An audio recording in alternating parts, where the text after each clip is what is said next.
convene the meeting. So I'll call the meeting to order, and good morning. And our first agenda item would be to announce whether a quorum is present. And you probably all heard the committee clerk indicate that we do have a quorum. So the first motion would be the approval of the minutes. Representative Olson. Mr. Chair, I move the minutes from April 27th, 2020. Okay, the motion is before us. Any discussion? Seeing none, if everybody could unmute, we'll do this by voice vote.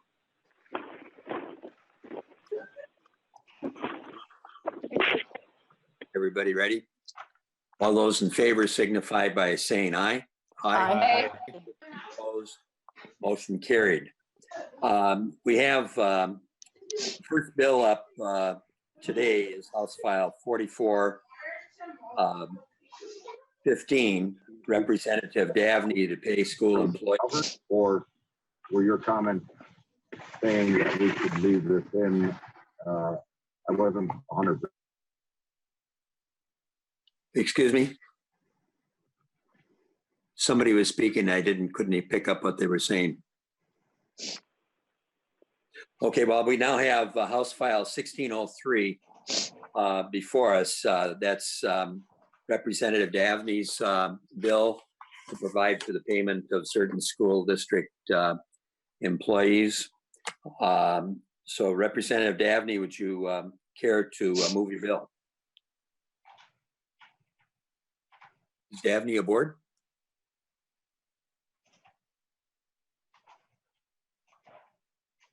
Thank you. Mr. Chair, my apologies. I'd like to move House File 415, the second engrossment, be recommended to be placed on the general register. Representative Davnie, there's something, we can't hear you very well.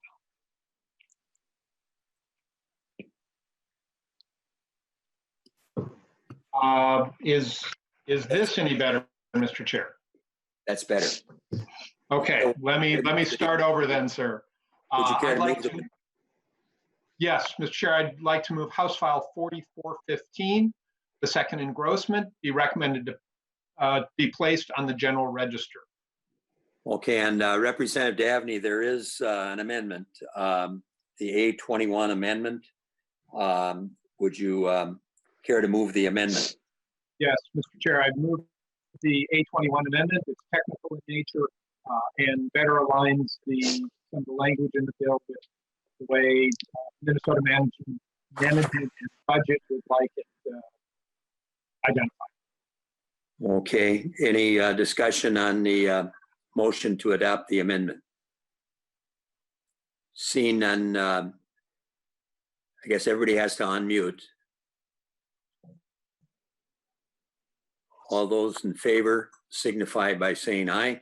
Aye. Opposed? Motion carried. The bill is now amended. Representative Davnie. Thank you, Mr. Chair, and thank you. And I'll narrow my focus today to the fiscal aspects of the bill, given that this is Ways and Means. But our goal with this legislation is to support schools, staff, students and families, and those school communities by directing a stable and predictable path amid what is a very challenging situation. In this legislation, we're looking forward, anticipating some of the challenges that our schools, staff and families are experiencing and planning for them. We do this to focus in on the finance aspects by allowing for a set of school finance formula adjustments to limit any revenue losses in fiscal years 2020, 2021, and 2022 because of school program changes as a result of the distance learning ordered by the governor due to the COVID-19 pandemic.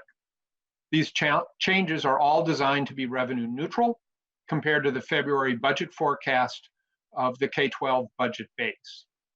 This assures school districts that they receive the revenues that they had budgeted for so that they can in turn pay staff the salaries that they had budgeted for.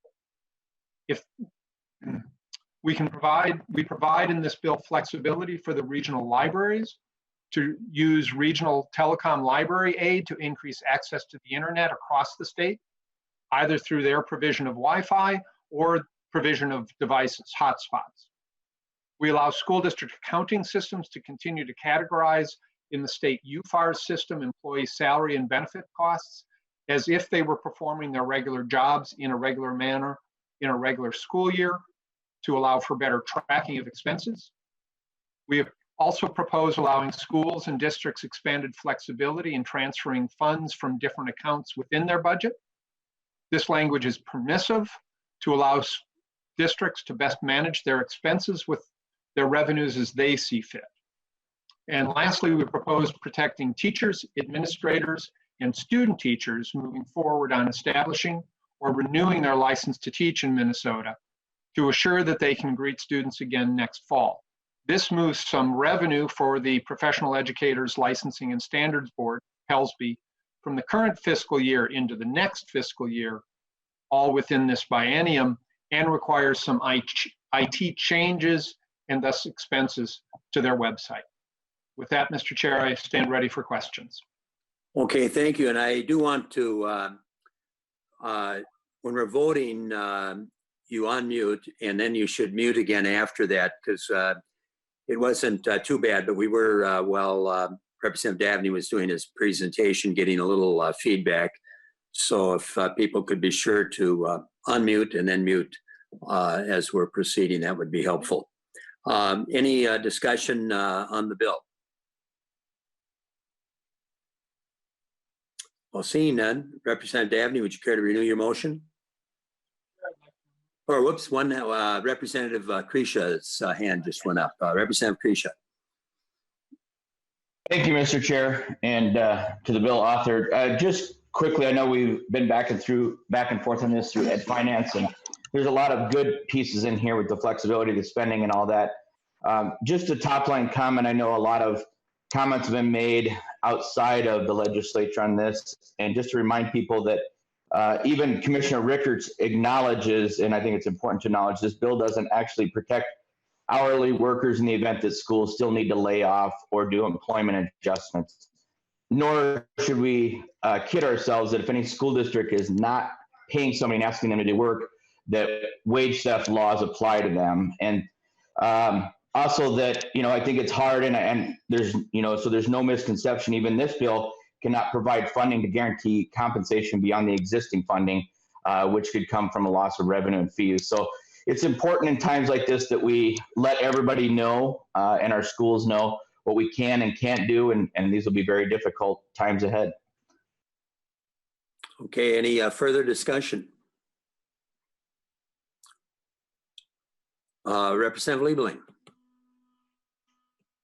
Thank you, Mr. Chair, and Representative Davnie. I just, since I'm not on education finance, there was a lot of discussion previously about whether this issue was already taken care of in one of the executive orders. And there was an allegation made that that the hourly employees were going to be paid by action of an executive order. And I had read through the executive orders looking for that provision and didn't find it. So I just wonder if you could clarify that. Now, I know there are a lot of other pieces in this bill as well, but that one, I think, is still one that needs clarification. If you could do that for us, please. Representative Davnie. Thank you, Mr. Chair. Representative Liebling, thank you for that question, because there has been maybe perhaps some misinformation on this point. Guidance from the Department of Education directs school districts to find meaningful work for employees and to compensate them. Unfortunately, guidance does not have the rule of law, and our schools and communities need the assurance, and the staff and families need the assurance that laws provide them at this time. This is about whether we want the economy in Minnesota to come back by making sure that there are customers for those Main Street businesses that, as we start to reopen, need customers. The only way a market economy works is if you've got a buyer willing and able to meet with that seller. and providing these families legal assurance that money is coming in, that they're able to make their budgets and then have money in their pockets to spend on Main Street is key to both those families and their communities. Thank you for the question. Yeah, Representative Lillie, was that, you're done? Any other questions or comments? Any more discussion? Well, seeing none, Ms. Sparkman will take the roll, and being that this is passage now, unlike our earlier votes, which could be voice vote, this will have to be a roll call. So, Mr. Chair? Representative Davnie. Thank you, Mr. Chair. Just to make sure we've got the I's crossed and the T's dotted, I'd like to renew my motion that House File 4415, the second engrossment as amended, be recommended to be placed on the general register. Thank you. I was just about to ask you that, so very good. And all right. So I was giving Ms. Sparkman a heads up, but if you're ready, we'll take the roll.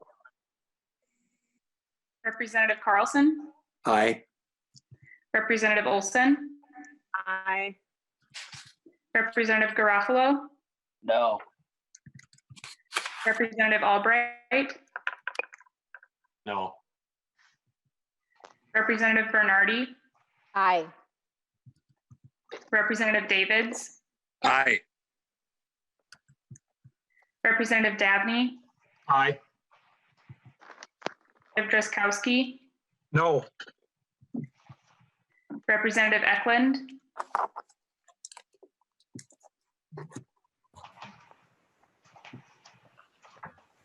Representative Hamilton? Aye. Representative Hansen? Aye. Representative Hausman? Aye. Representative Hertas? No. Representative Hornstein? Aye. Representative Capricia? No. Representative Liebling? Aye. Representative Lillie? Aye. Representative Long? Aye. Representative Mariani? Aye. Representative Marquardt? Aye. Representative Nelson? Aye. Representative Neuer? Aye. Representative Pulowski?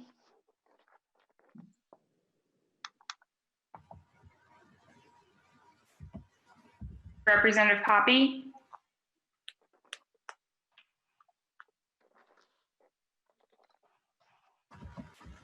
Representative Schumacher?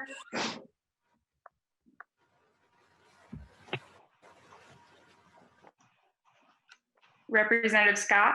No. Representative Torkelson? No. Representative Vogel? No. Representative Wagenius? Yes.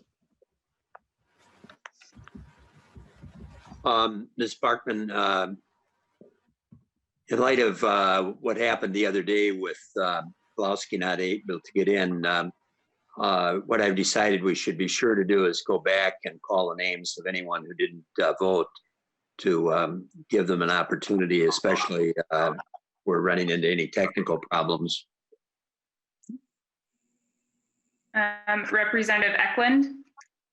Aye. Representative Pulowski?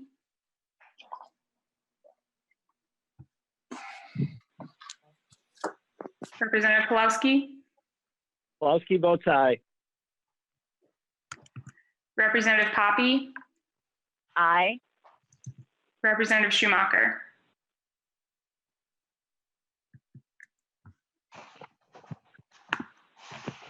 Representative Schumacher? No.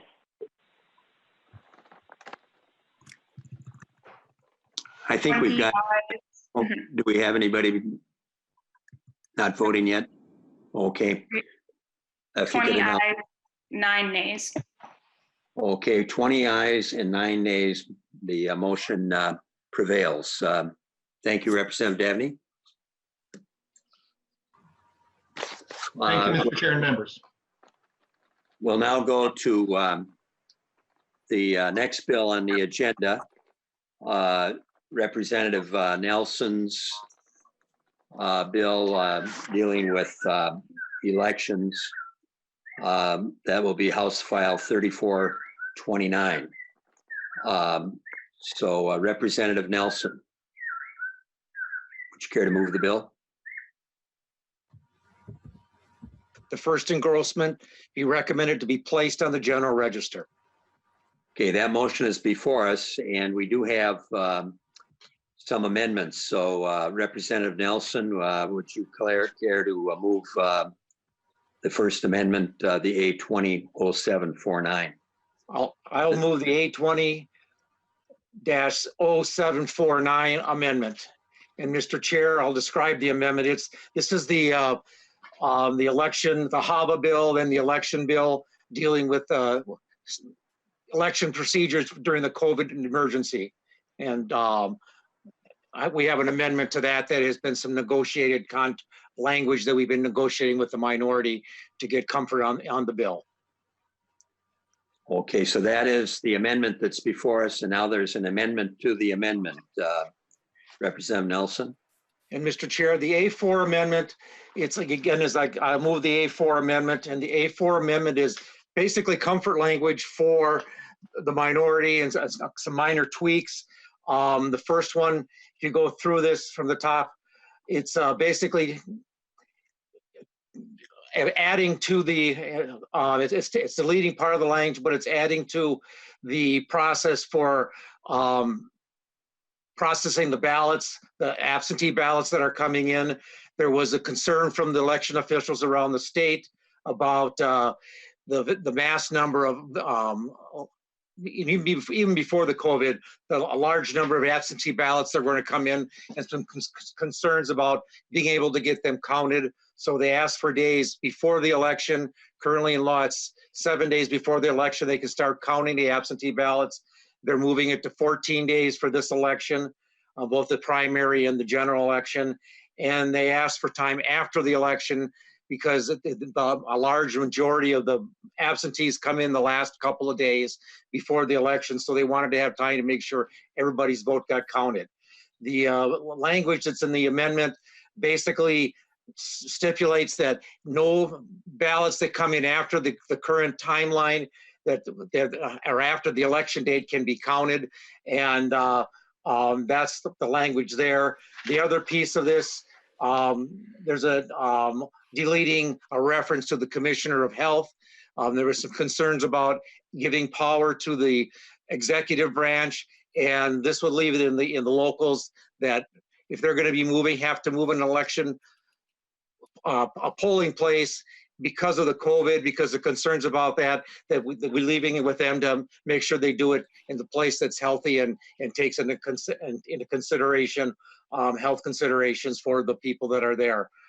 The other two pieces of this amendment add to the two pieces of the HAVA, which is the basic reason why this is here, is that no uses of this money, or this money can't be used for anything that's not prescribed in the federal HAVA legislation that sent this money to us. And that goes into two places, one in the section 4 and one in section 5, I believe is the right, is if I got my numbers right here, that basically, like I said, it makes sure that that money can't be spent. Secretary of State's office can't spend this money on anything other than what is prescribed in federal law. And that's the A4 amendment. And I'd ask for your support. Okay, any discussion? Representative Albright on the A4 amendment. Chair.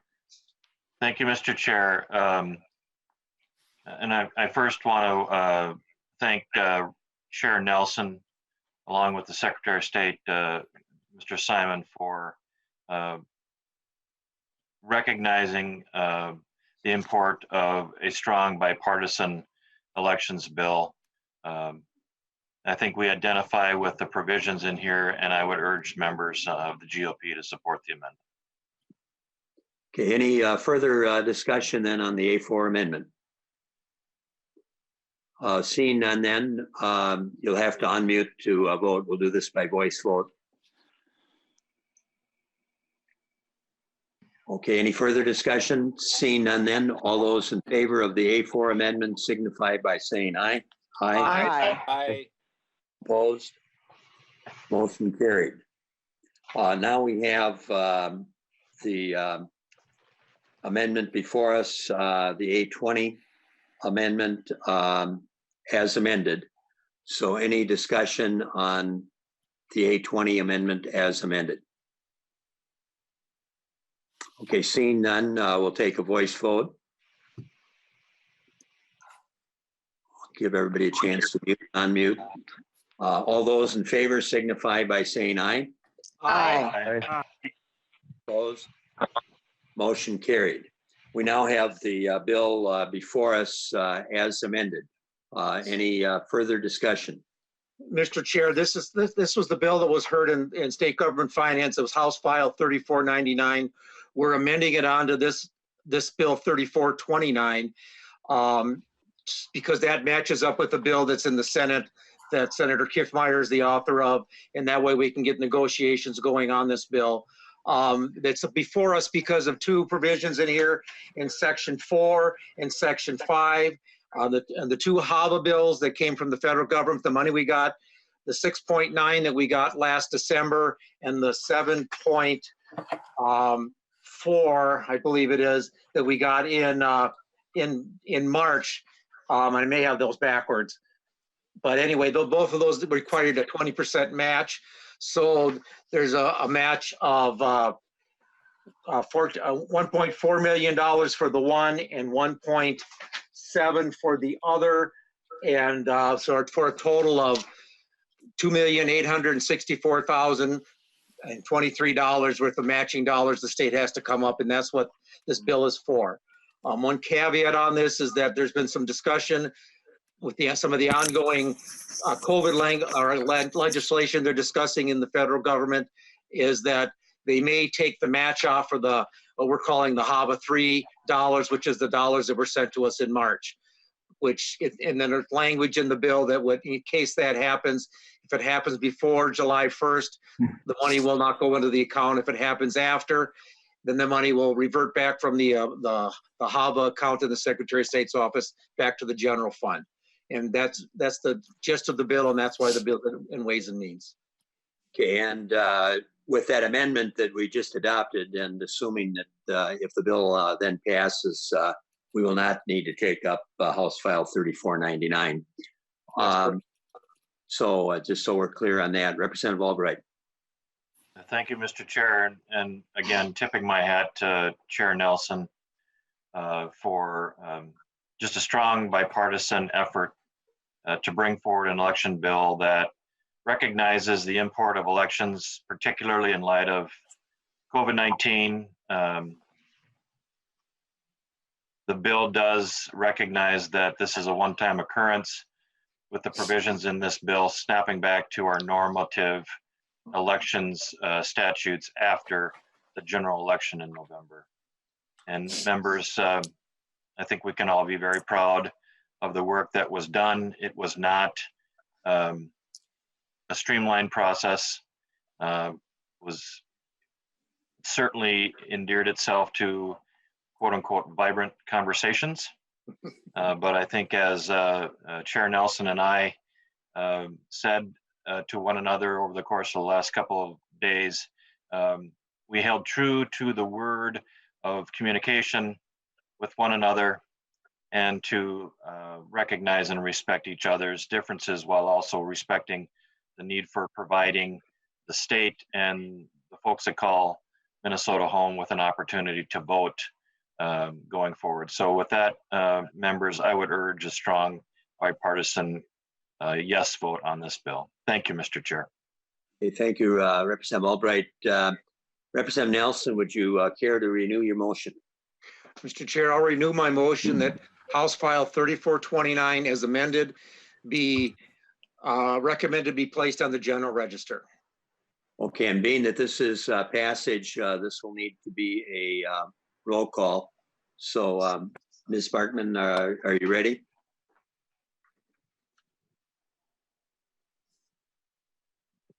She needs to unmute. Yeah, there we go. Representative Carlson? Aye.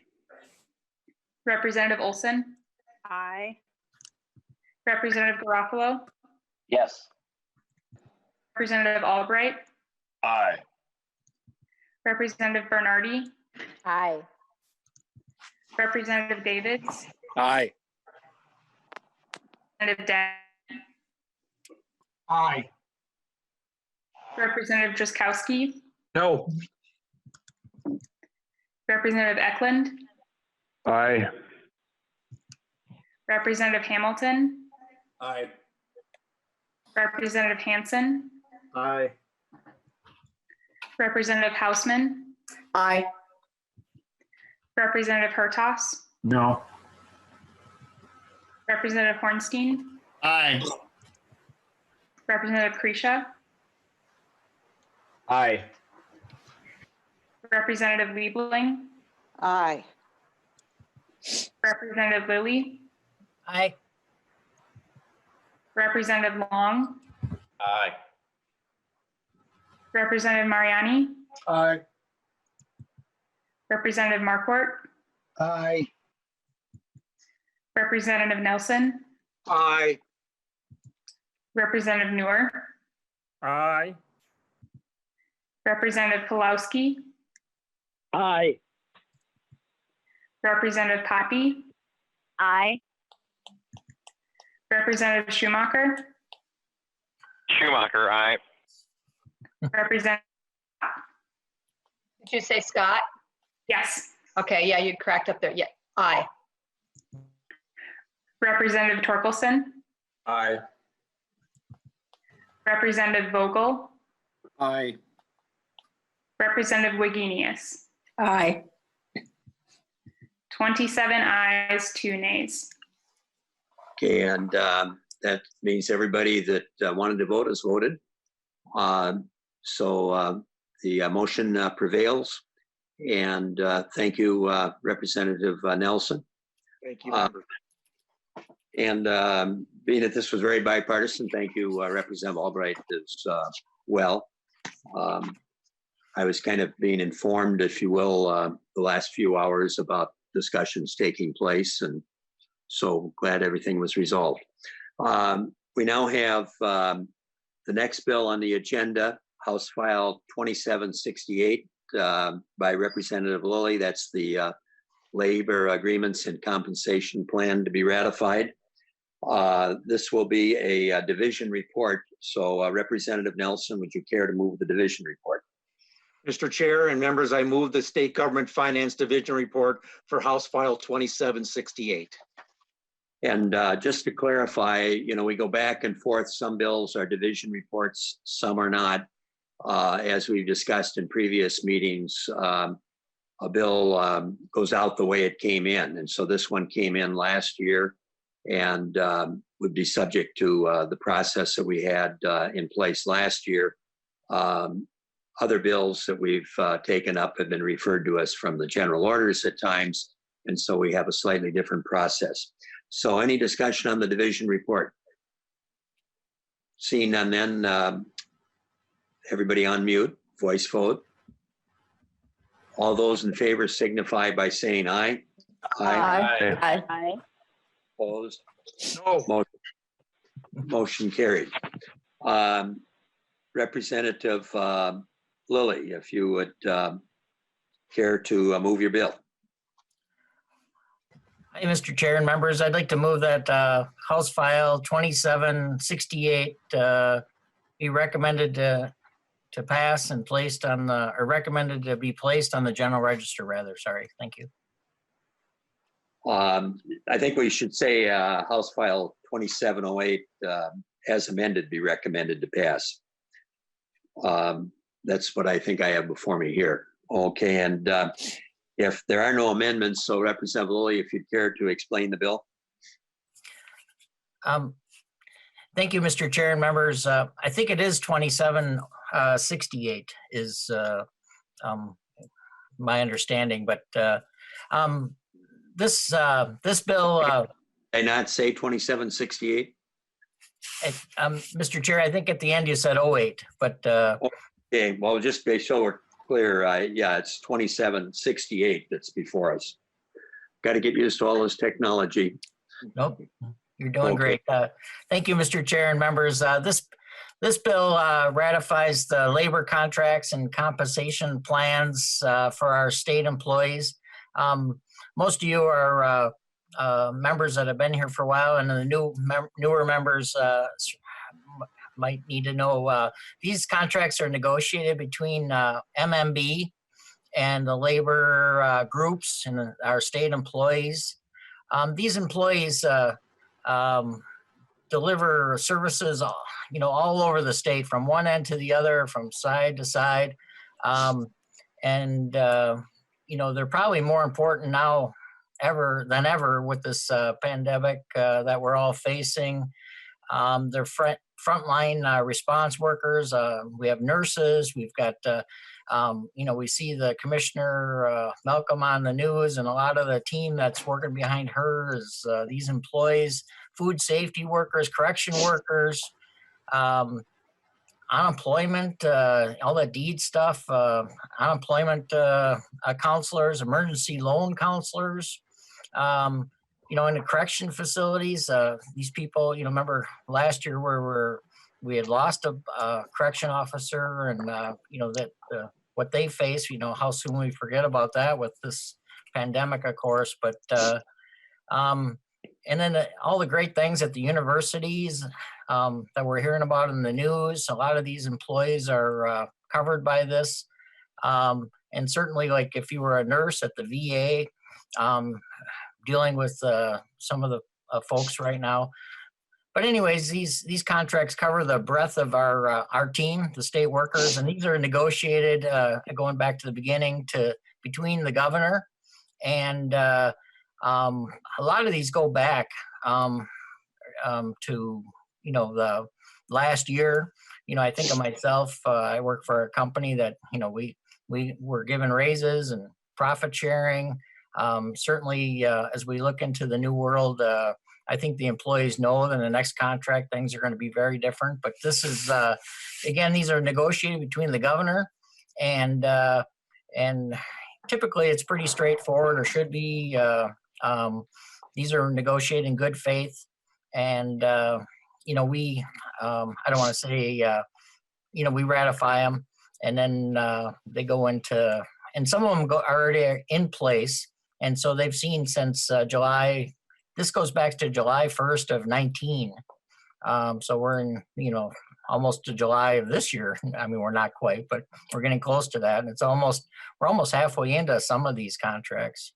So anyways, I'm talking far longer than I normally do, but these are important workers that are helping us implement what we do as policymakers. And usually we don't get really involved. I mean, can you imagine all of us, 60 some senators and 134 of us, if we got involved in negotiating contracts, it would be quite a mess. So these are negotiated with MMB and the team. And I have on here is Mr. Hubinger with the employee relations, and he could get into the details of the bill if that's okay, Mr. Chair, or however you want to proceed. But that's kind of. Well, Representative Lillie will call for discussion, and we'll see where that leads. But if you'd like to call on him, if necessary, that would be just fine. And again, being that I misspoke, I just looked my notes. I sometimes pencil things in, and the top of the 6 I blotted out, so that's why I said 08. But just so everybody's clear, the bill that's before us and the motion by Representative Lillie is that it's House File 2768, if anybody is listening. So any discussion on the bill? Representative Vogel. Thank you, Mr. Chair.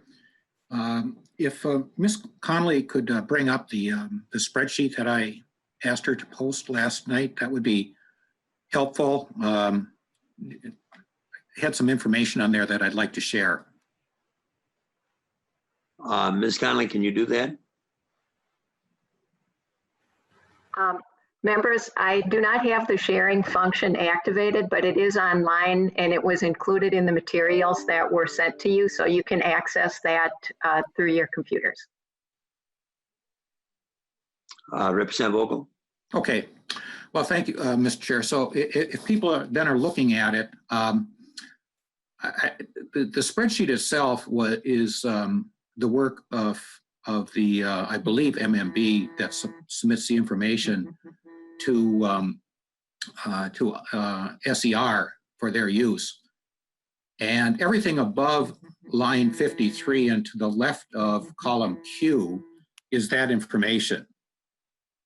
What I did was, though, I wanted to look at what are the effects of this contract that we're looking at on the budget, recognizing that things have changed drastically since the contracts were negotiated, and looking at where do we go from here. And it's not a reflection on the employees, the rewarding them for what they're doing. It's, to me, the financial reality of the situation we're facing. And being a small business owner and knowing a lot of small business owners, I know the dilemma everybody is in. And life has now changed drastically since last summer and the last time that we for sure had a surplus, which was on June 30th of 19, just prior to these contracts being negotiated. So if you look at line 54 and you go across, what that does is it just simply totals the different columns.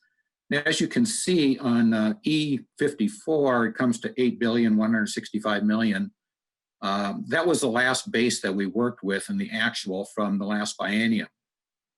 If you go to column G on line 54, that was the projected base that we had from the bills that we passed.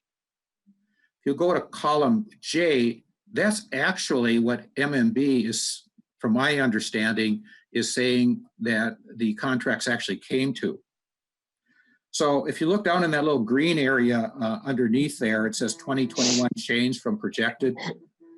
That means that the contracts actually came in $200 and almost $19 million more than what the legislation had intended. And I think that's not, unfortunately, untypical. So the number that I use to look at the future impacts is the number on J54, which is the actual biennial base that we're working with now going into 2021. If you go over to Q, which is the column that I added, that takes into account what we have been paying plus the column O, which was the impact on the next biennium of dollars. And that comes to then $9,510,000,000. And that's what I was looking at when I looked at these contracts and the financial impact that they're having on us as a state, is using that number. I put in some percentages there for reference, but the real key is down in that yellow box on line 62 and 63. Because if you look at from the last time that we know we had a surplus, which was on June 30th of last year, until the effects of these contracts would have on the next biennium, because once they're in place, the raises keep going on. It's a $1,345,000,000 increase. And that's what's concerning me, Mr. Chair and committee members, is that I don't disagree a bit with the suggestion that we have great people and they're doing great jobs and they need to be rewarded. But at this point, it just doesn't seem financially prudent that we should be approving contracts when we don't know financially where we're going to be, and especially to the tune of $1,300,000,000 and some odd million.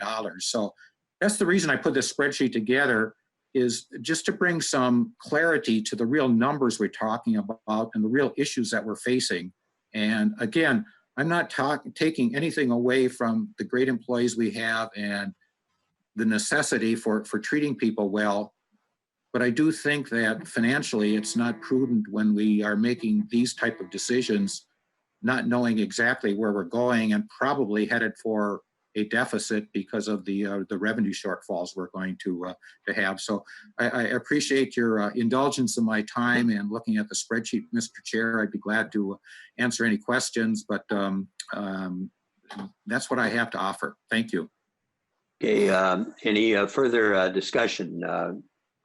We've got a couple of other people that are going to be asking questions. I don't know if they're on the Vogel information or not. Representative Nelson.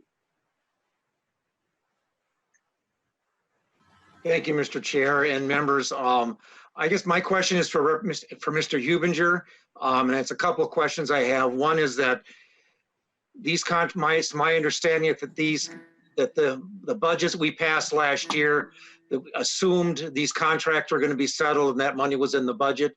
And what I guess the other question I'll ask them both is if the contracts are higher than what they have budgeted for, well, how do they normally work that in the departments of the different places where they work? How do the commissioners have to deal with that? Mr. Hubinger. Yes, Mr. Hubinger. Mr. Chair and members, I'm Greg Hubinger with the Legislative Coordinating Commission and the Subcommittee on Employee Relations.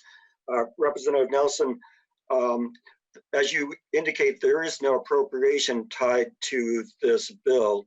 Agencies are required to pay for the increased cost of these contracts within their existing appropriations.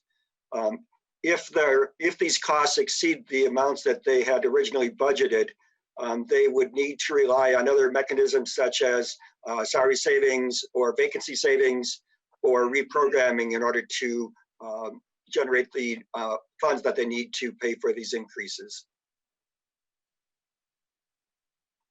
Representative Nelson. Well, thank you, Mr. Chair. And so, members, again, there is no additional cost to the state. These are contracts that were negotiated in good faith. And just like any contract we have, we need to abide by them and go forward. If it's sometime in the future, we have to make budget cuts because of decreased revenue because of the COVID crisis, we as the legislature will have to do that. And then the commissioners and the departments will have to make their budget cuts and decide how they're going to make those budget cuts work that we give to them. But we shouldn't be punishing our hardworking employees that negotiated in good faith. And now some people are trying to say that we shouldn't be honoring these contracts. And I don't think that's a good way for the state to work. Okay, Representative Hertaus. Thank you, Mr. Chair. And my comment and question probably directed to the author and to Mr. Harbinger as well. Rep. Vogel, thank you for doing that spreadsheet. Just like when we pass legislation and it goes to conference committee, we do side-by-sides, and it's very impactful to look at the spreadsheet you put together and look at the columns and to do the side-by-side of how things are changing. And, you know, it's important to note, as I have observed the side-by-side that Rep. Vogel has put together, that we're looking at a 16% increase in these contracts over the previous two bienniums at 16.48%. If you divide that out by three bienniums, you know, that's averaging about 5.5% increase per year, which probably significantly exceeds the rate of inflation and the consumer price index and even the government price inflator that is preferred to use by government in terms of projecting costs.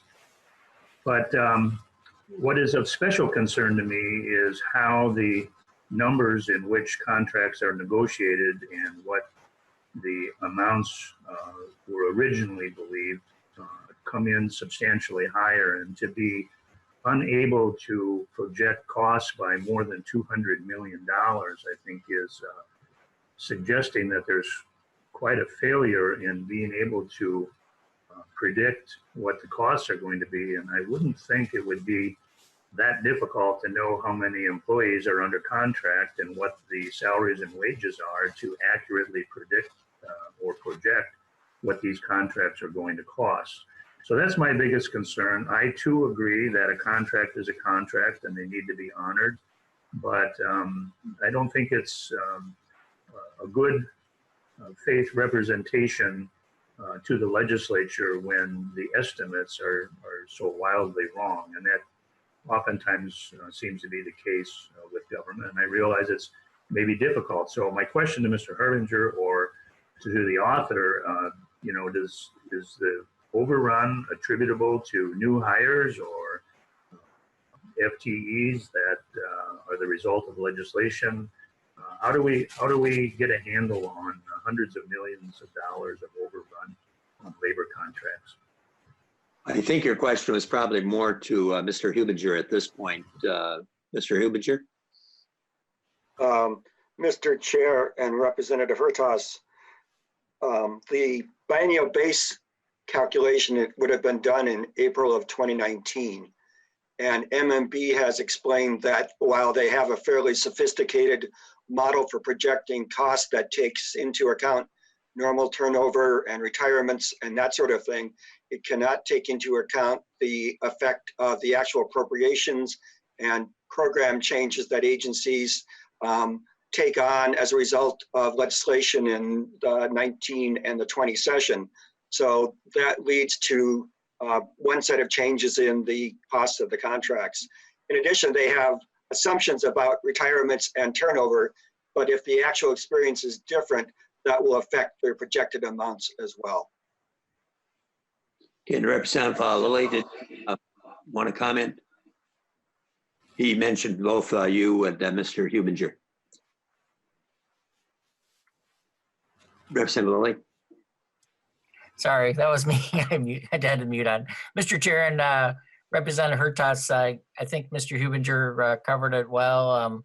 I hear what you're saying, and it's not a perfect system. I think some of the changes that he mentioned that we do as legislators changes these numbers, and there's variables in turnover, but it's not a perfect system, and I respect that, and I always enjoy Mr. Vogel's research, quite honestly. I mentioned that at the last committee, and I know he does his homework well, and I appreciate that. Representative Hertas. Thank you, Mr. Chair, and thank you for those explanations. I understand that we're looking at the total cost of labor contracts, not necessarily the salaries and wages of individuals in particular, but what is always of concern is when there are increases, the next contract is always based on percent, again, over base. And as you keep adding on additional labor contract amounts or increases that are exceeding what the private sector is doing, percent on percent compounds over time, and it makes a wildly different scenario for individuals working in government as opposed to the private sector. So those are my comments, and I just think that people expect us to kind of hold the line on the state government spending. Thank you, Mr. Chair. Representative Garofalo.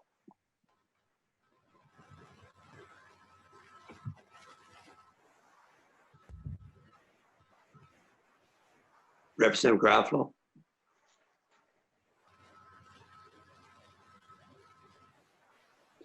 Representative Long. Thank you, Mr. Chair. Representative Lillie wanted to ask about the percentages of increase and how that compares to other states. My understanding is that these are below national averages and well in line with what other states have been doing. If you could speak to that. Representative Lillie. Thank you, Mr. Hubinger, either one. Mr. Chair and Representative Long, that's right. Our state is honestly a little bit behind in some of these, and some of it's catching up to what the market will bear. We've suffered as a state where we've had a hard time with retention in certain areas, with nursing and different areas. It's a competitive world out there, and we're finding that through this COVID, that the people that are working, might make more money at home. I mean, that's not the case here, but competition's real, and we want to keep the good staff. Turnover hurts government just like it would a private business. Anytime there's costs related to to new hires and those sort of things. So Mr. Hubinger could probably hop on and get a little more specific about how we compare to other states. But, you know, one of the things that doesn't come out is that when you get the higher percentages, sometimes it's people that aren't at the top of their pay scale. So there's other steps, as there would be with any work, where you you do your time, you start at the lower wage, and then you kind of graduate through different levels of pay. But if it's all right, Mr. Chair, I'd like to pass to Mr. Hubinger, if that's possible. Yeah, that's just fine. Mr. Hubinger? Mr. Chair and Representative Long, MMB in its negotiations focuses primarily on two markets, the internal markets and then state markets as the place where they need to be competitive. And so they're very much in tune with what other state-wide employers or other employers in the state pay. And that's their focus for what they're using for benchmarks for their negotiating positions. Thank you, Mr. Chair. Just one more question. Representative Long. Thank you. And Representative Lillie, I think you did a good job in laying out who we're talking about. We're talking about scientists at the Minnesota Department of Health who are doing the epidemiological work right now and the infectious disease lab. We're talking about workers who are processing unemployment insurance claims and working harder than ever right now. We're talking about the folks in our state-operated facilities and prisons. You know, and we could go on and on. These are folks who are keeping our state safe right now, who are working overtime to make sure that we're dealing with this crisis. And Representative Lillie, you mentioned that most of these contracts have been in place for 40% of their term. If we don't ratify them, then all these employees are going to see a pay cut right when they're working their absolute hardest. Is that correct? Representative Lillie. Mr. Chair and Representative Long, that is correct. Many of them are well along into the contract, almost half at midpoint. It's kind of an odd process how this works, but it's true. And Mr. Hubinger could be a little more specific on how many are at different points of the contract. Some of the contracts came in a little bit later. We last committee we just added in the nurses and engineers, basically MnDOT, our MnDOT team. But if you want to pass to Mr. Hubinger, that would be helpful, I think. Mr. Hubinger. Mr. Chair and Representative Long and Lillie, as Representative Lillie indicated, most of these contracts have been implemented, and as he indicated earlier, they're effective retroactively to July 1. The only folks whose contracts and plans are not in effect are the nurses and the engineers, which were submitted during the session, and those employees that are unrepresented in that are covered under compensation plans.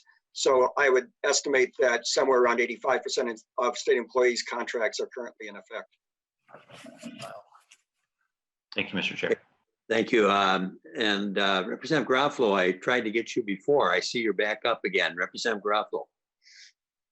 Thank you, Mr. Chairman. Although after I'm done talking, perhaps you very well may wish that you did not recognize me. So I do appreciate that. Well, I tried to earlier. Maybe it would have been better then. You've So, had time to think about your thoughts more, I take it. Go ahead, Representative. Yes, thank you, Mr. Chairman. And first of all, Mr. Chairman, I just want to direct a question to my colleague and my friend, Representative Nelson. Representative Nelson used the word punishment, that somehow if we oppose these contracts or we insist that we actually pay for the stuff we're spending money on, that we're somehow punishing workers. Can Representative Nelson elaborate on this? Representative Nelson.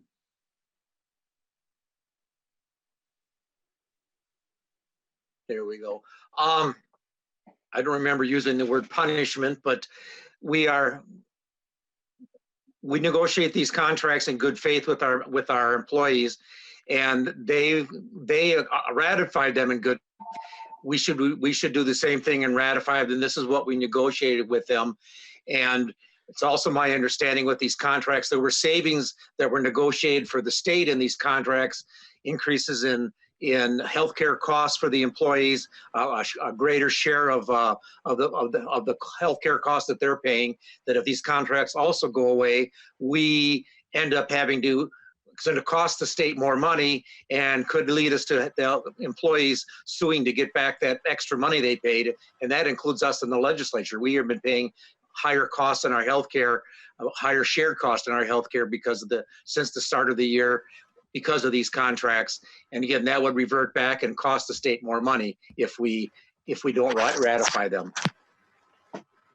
And so, Mr. Chairman, Mr. Chairman, Representative Nelson, you did use the word punish in your comments earlier. So I just want to be clear from your opinion that the opposition to these contracts has nothing to do with penalizing or hurting people or sanctioning them for a behavior.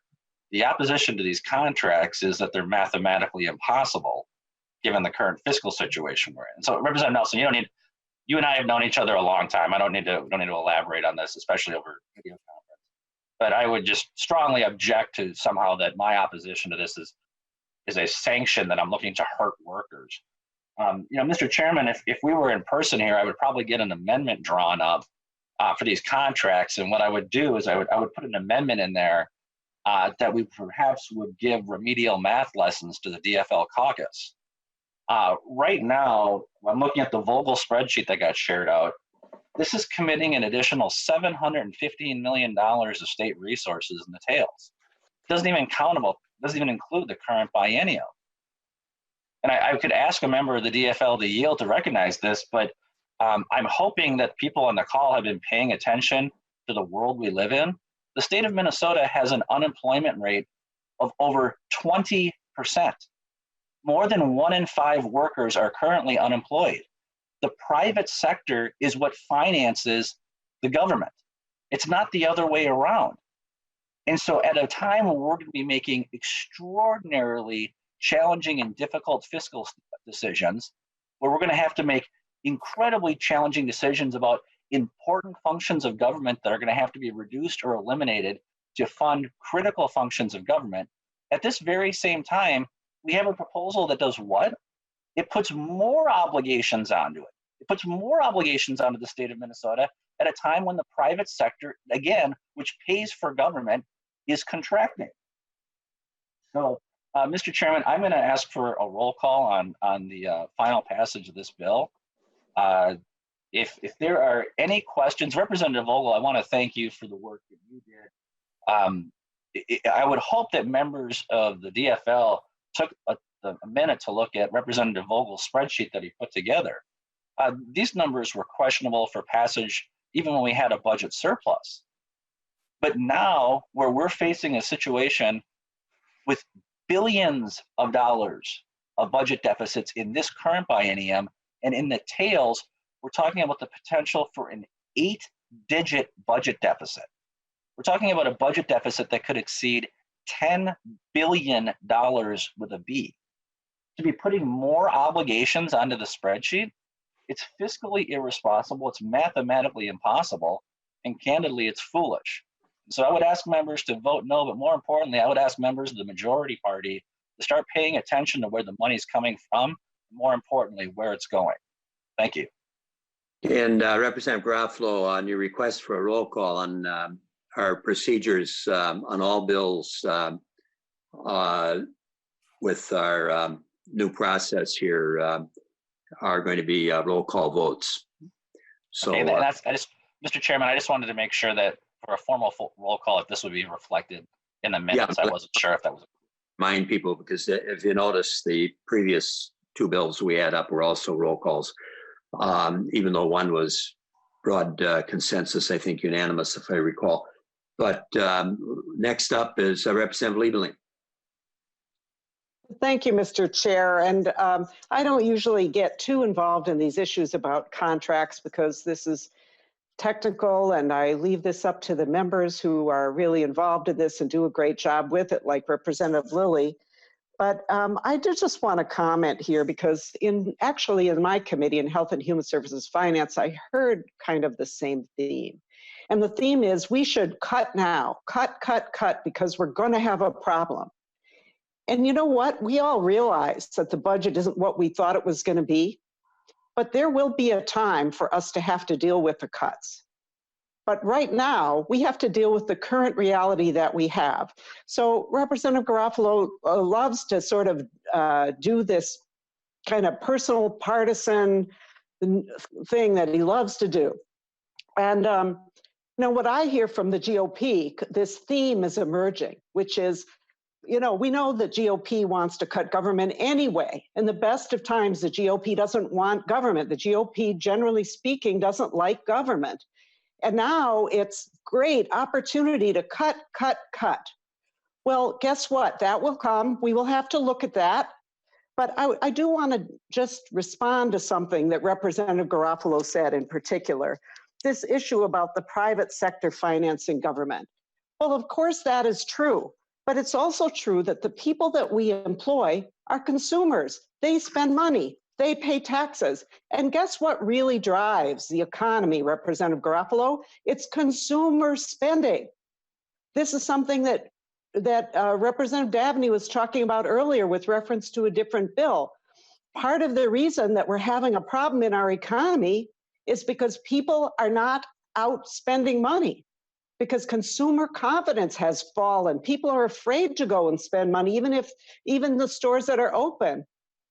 So this is all a cycle. So just to say, because employment is down, which it is, unfortunately, we are all very, very aware of what's happening with unemployment, and the very people who are helping to deal with that unemployment issue are getting paid under these contracts. So this is not just a one-way thing. These employees of the state of Minnesota also need to have money in their pockets to spend to boost the economy. They are also workers and taxpayers, and we need to support them. So this idea that we should preemptively be cutting the budget and preemptively start tightening belts, I don't agree with that, Representative Garofalo. I don't agree, and I hope that a lot of my colleagues don't agree with that either, because we will be inflicting worse harm on our economy if we proceed that way. Thank you. Representative Garofalo, your hand went up again. Representative Garofalo.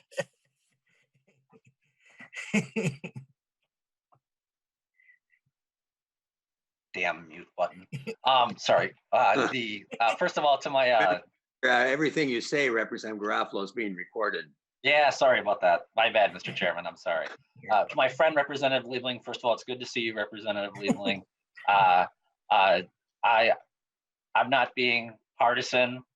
I'm pointing out math, and part of me just wants to grab the laptop and go, say, DFL, pay attention.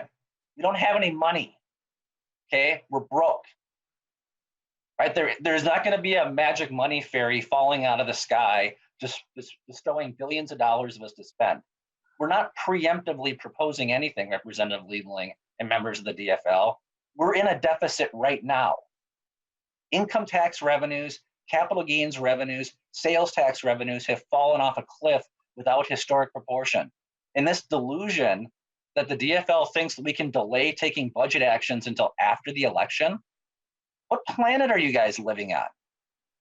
So first of all, we just have to address the issue that when we're in a hole, we should stop digging, which is what this bill does. It keeps digging us deeper into a hole. But secondly, you got to get real, folks. We're going to have to make difficult decisions to balance our current budget. And every day that goes by that people ignore this or pretend that they don't have a problem makes matters worse. You're going to have to be prepared, Representative Davnie. The city of Minneapolis is going to come to our state legislature and they're going to ask for money to bail them out. They're upside down $200 million. That's one city that's lost $200 million. Take a look at the state of Minnesota and where we're at. We're not talking about thousands of dollars or modest modifications. You're talking about recognizing that state government, where it's at, is a post-COVID-19 world.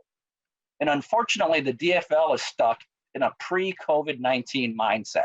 You guys need to get real and acknowledge that.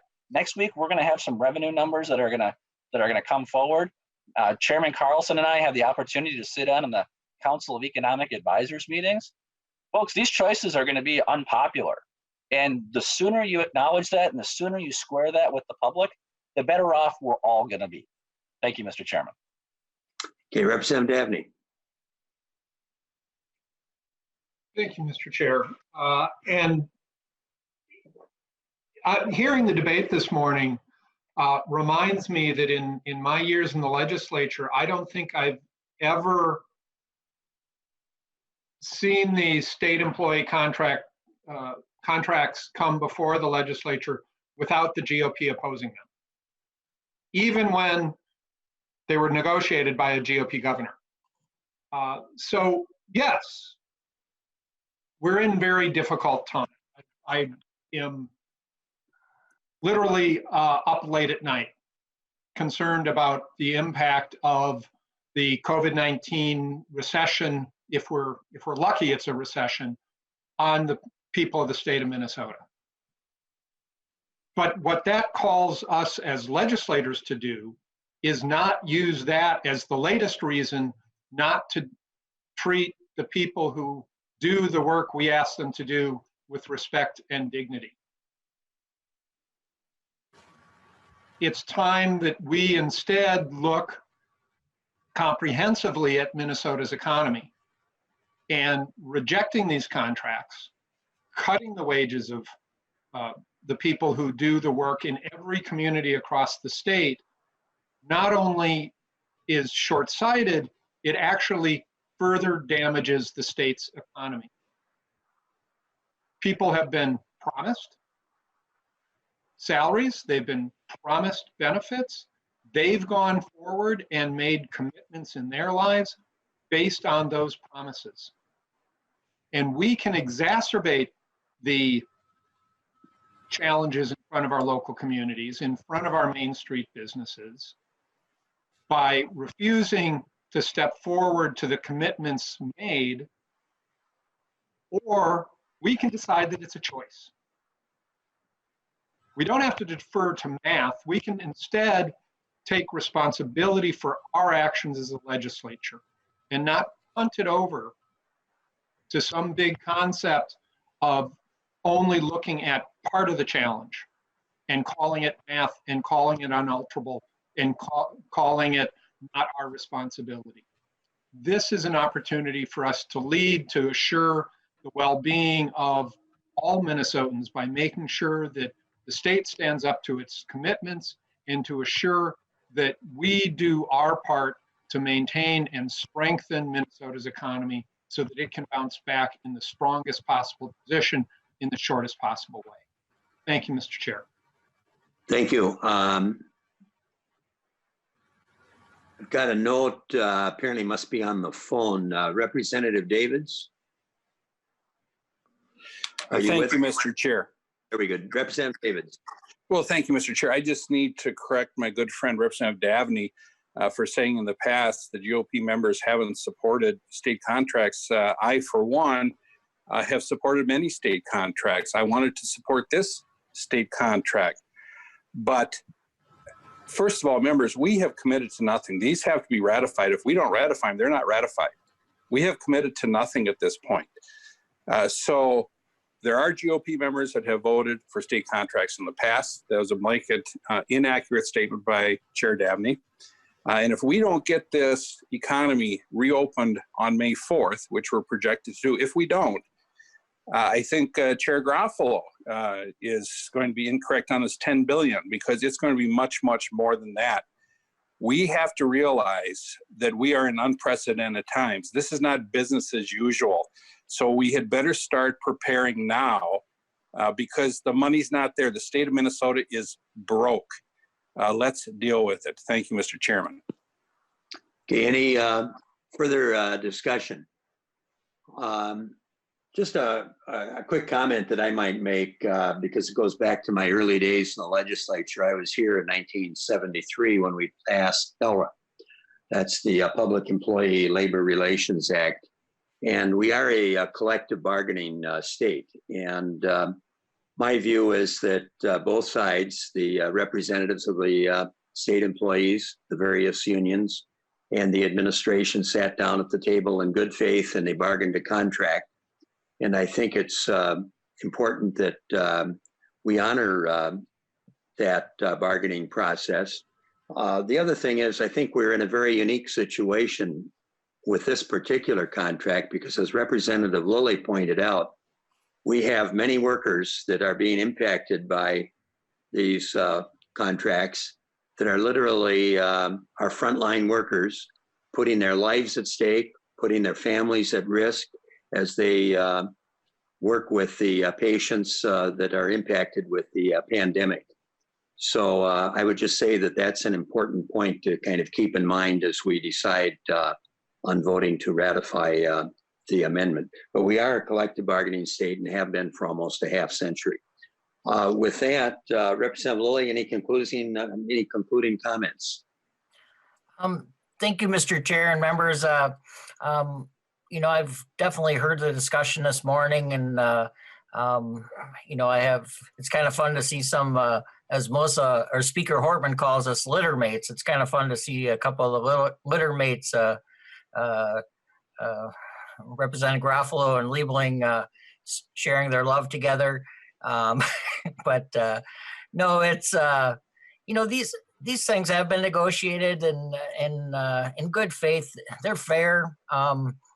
These folks are again our face. I don't know about you guys, but I watch the 2:00 press conferences, and I'm pretty proud of our state workers and, you know, the university, what's going on, and all these people, the work they're doing. But I'm hearing what Representative Garofalo and Vogel and Hertas and Davids are saying.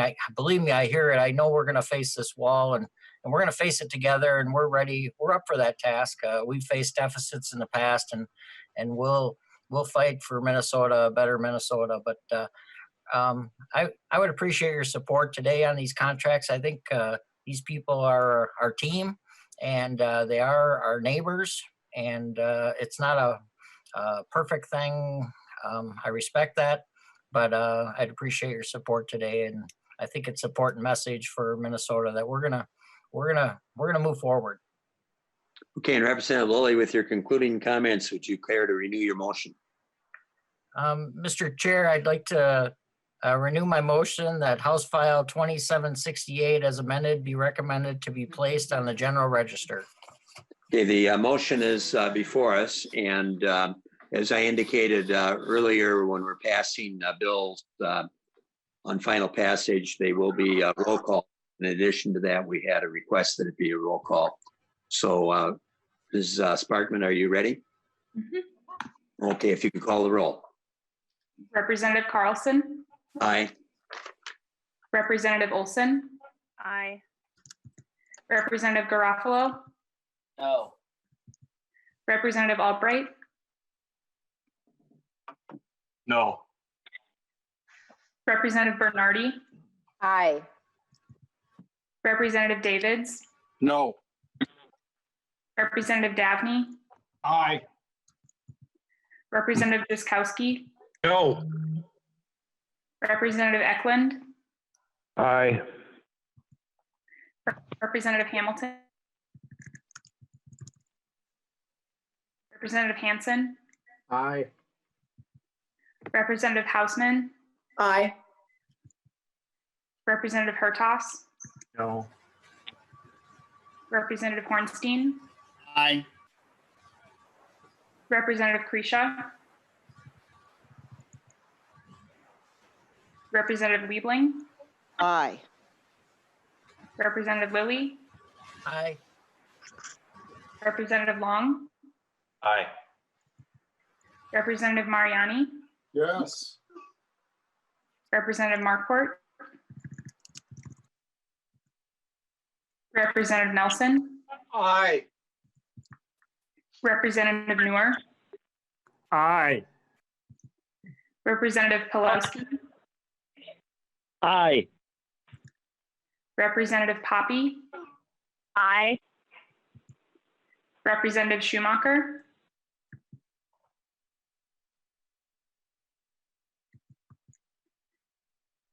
Representative Scott. No. Representative Torkelson. No. Representative Vogel. No. Representative Wagenius.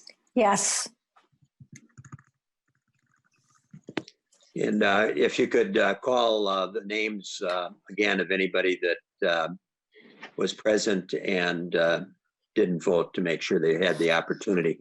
I think Representative Hamilton indicated that there's a big meeting in his district with the governor and Representative Colin Peterson. So he indicated he may have to leave early, but be sure you call his name again in case he's still available. Representative Hamilton. Representative Prisha. Representative Marquardt. Representative Schumacher.